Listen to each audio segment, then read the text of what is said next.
Allahu Akbar, Allahu Akbar, Allahu Akbar, Allahu Akbar. It's time for afternoon prayers, and the Muslim inmates in this California state prison are doing what was once forbidden, having an Islamic worship service. People couldn't gather in groups to teach and to practice the religion. Of the 3,832 inmates at Solano Prison, the chaplain estimates about 5% are practicing Muslims. The prison doesn't track religious identity, partly because it's so fluid.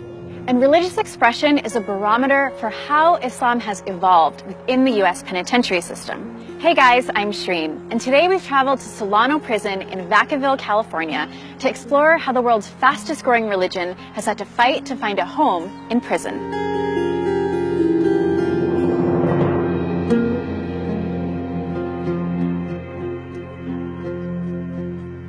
When I became Muslim, I was given a set of principles. Do this, don't do that. When in doubt, don't. That's Jesse Burleson, who people here know as Hassani. He's been in prison for 31 years. Hassani is one of the practicing Muslims at Solano Prison, and they're part of the millions of people behind bars in the U.S. In fact, the United States has the largest prison population in the world. The more than 2.3 million people it had incarcerated by the end of 2017 were more than any other developed nation. That number includes inmates at federal, state, and county prisons, and it's growing. In a place where your housing, meals, and recreation time is highly constrained by rules, finding a way to practice your faith can be difficult. These inmates have figured out a way to infuse their faith into their sentences.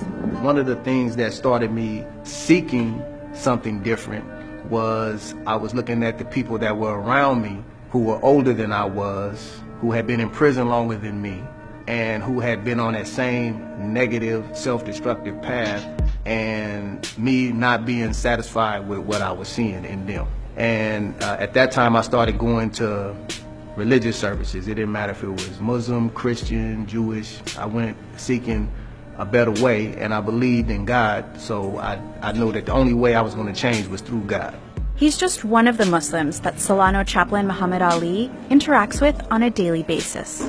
Ali is an imam who spent 4 years at this prison, helping people like Hassani explore their faith. He believes it can be an important part of their rehabilitation. Religion is important to inmates because it connects them to something bigger than their circumstance. You have people who are here in prison, and there are a lot of things you can't control, whether it's your eating, whether it's your living condition.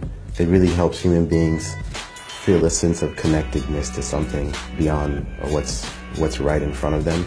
But Islam's journey in penitentiaries has been complicated by prison culture and legal challenges. Though nationally, Muslims make up 1% of the U.S. population, that number is expected to double by 2050. Some of that growth specifically comes from inmates converting to Islam behind bars.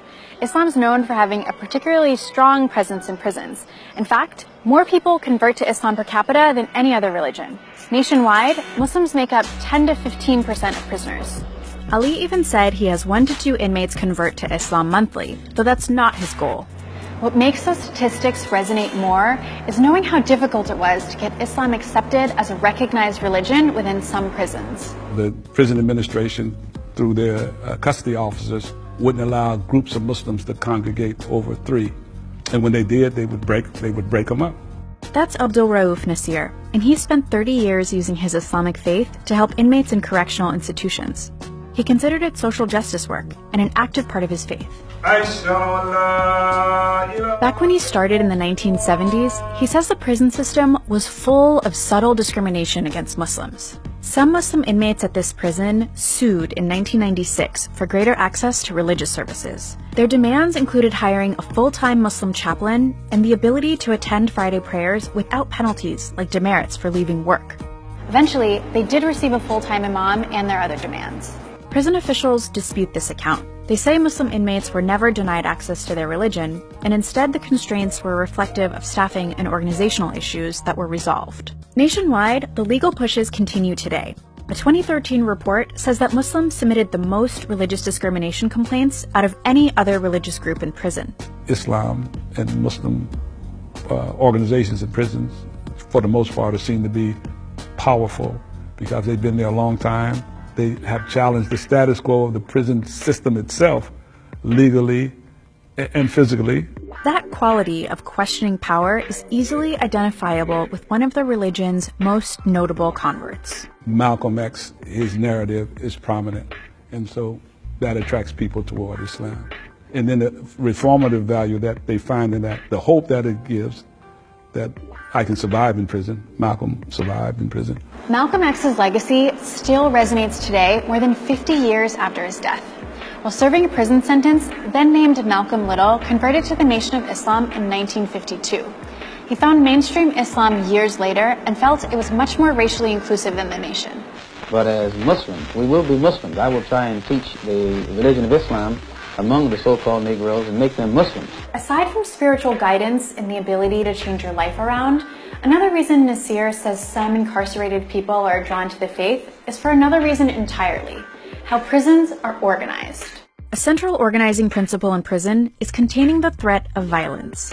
Inmates are housed and classified according to the risk of violence they pose. Here at Solano, inmates are housed dormitory style. Those that pose a higher risk are housed in cells like this, with armed guards.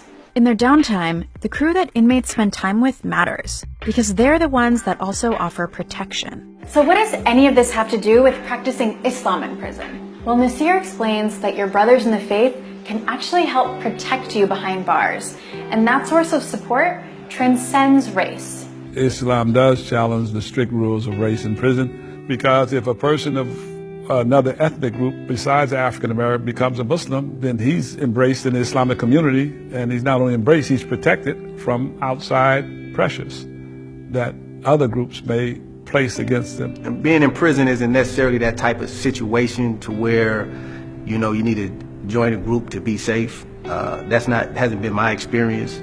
But I would say being a part of a community in prison is definitely beneficial in that regard. What he's really describing is support, and the support that incarcerated Muslims require is different than their free brethren. In fact, there are several things about prison that change how Islam is practiced. There's no Quran app, no call to prayer from your cell phone. And being Muslim here is about survival in a completely different way than it is outside. It does afford some opportunity for inmates to think about their rehabilitation, think about meaning in life, think about who they want to be as a person while here or when leaving here. Just because religion might help some people survive prison doesn't mean they'll continue the practice after release. Nasir's seen people let go of the faith when they get out. But Hassani, who's just days from release, has his sights set on making Islam's most important journey for Muslims, the pilgrimage called Hajj. So I think for me that making the Hajj as one of my goals, primary goals, if I keep that as a primary goal, that I will be successful in not only staying on the path, but doing everything that I need to do in order to get off parole, save some money, and make the Hajj.